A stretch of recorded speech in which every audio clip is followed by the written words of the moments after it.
Alright, let me go over this trap I made here. First of all, the width of it here is 6 feet.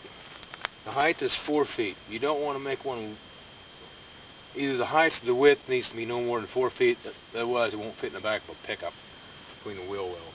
So what you do, you turn it outside. The bottom of it's 9 feet. The top's about 11 and a half, or 10 and a half, excuse me.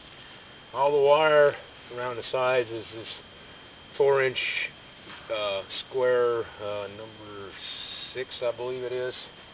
If you can get 4, even better. 4 gauge better. Show you how that trigger works here. See this bar here? This is a hinge right here. There's a cable here that goes down this pipe that's connected down there on these little hooks like that. And you put corn under there and they'll root under it and they'll knock it loose. It's fairly easy to knock loose. And then this whole gate just swings. I put reflective tape on this so after the trigger's set, the thing flops down and just you won't be able to see it at night when you're shining a flashlight on it. Right now, you hit a flashlight or a headlight on that, you can see that really well. This over here is the loading unloading gate, or unloading gate rather. You just drop it down like that and it goes all the way down. Well, here I'll show you. All the way down like so, and you back your stock trailer up to it like that. And they're wanting to get out of there, so they climb right out just pretty as you please. It works really good. And since it's a little bit of a load there and your stock trailer floor is about even with it, you know what to do. You just open one of the doors and boom, you're done. It works really well. Now for steel on it, it's 2-inch square tubing all around the base, 1/8 inch, and this is angle iron around the other portions. The back legs, the top, and most of the gate is angle iron. It's a little more work to use the 2-inch, the square tubing, because, well, let me show you here. I think I've showed you all I need to do. You have to weld. You see all these welds like this, you have to weld it solid like it. It's a little more work to weld it on there, I can show you on the gate here. These welds like this, when you're up against a piece of angle, it's easier to tack it on there. If you ever do it, you'll see what I mean. Yeah, when they're pushing against the, if you're on the inside now, when they're trying to get out, and you see that their force is going this way, and the wire's pushing out like this, and you're pushing against the angle iron. All right. Now when if you're using it just against the this tubing and all this, the only thing that's holding in the wire in there is the weld itself. The very top here, this is just cattle panel. It's cheaper, but you have to put that on there, otherwise they bunch up in the corners and they'll climb right out.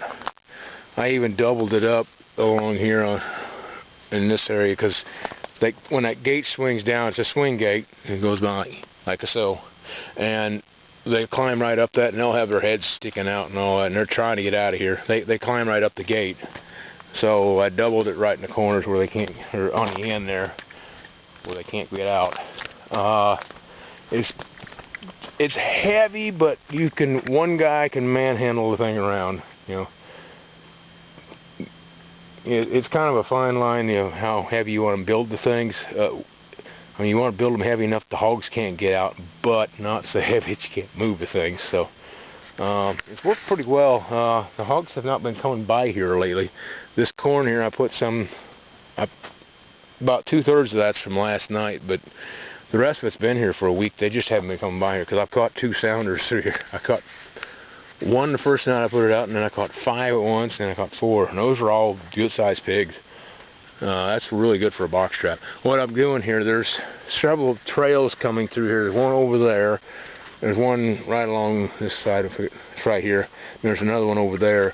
What they're doing is they're coming over to this gate to get through here, and there's a barley field out there that they're after. So, alright, I hope that helps somebody out. needs more dimensions on it. Oh, by the way, that's about a 60-degree angle right here. I think if I build another one, I'm just going to make that a 90-degree swing gate, and then put a latch at the bottom after it to lock it once it does swing down. It's just easier to do.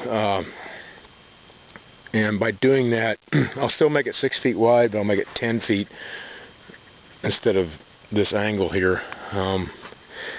Now the reason I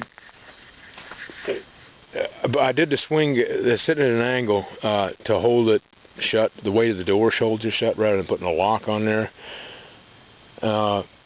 So that's the reason for this angle here. The reason I didn't square the thing off, because that really doesn't give you any more trap, and they'll feel a little bit more safe going in there, I think, by doing it this way. Hope that makes sense. But anyways, the next one, if I build another one, it's just going to be a 6x10 and square with a swing gate.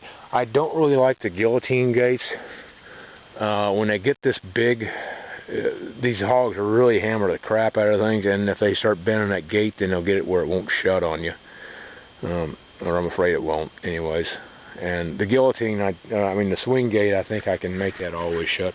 The reason I use this square tubing all the way around here is just all around the gate opening here. Is just it needs to be really solid here, because they're going to beat the living hell out of the thing, so it doesn't diamond the thing, so it stays square even after they pound it on it. That way the gate will shut. The other side is not quite so important on that. The only thing that's down here is this unloading gate. This was kind of an afterthought. I had to come back and put it in there, but it really works well. So, well, anyways, I hope that helps. Like and subscribe.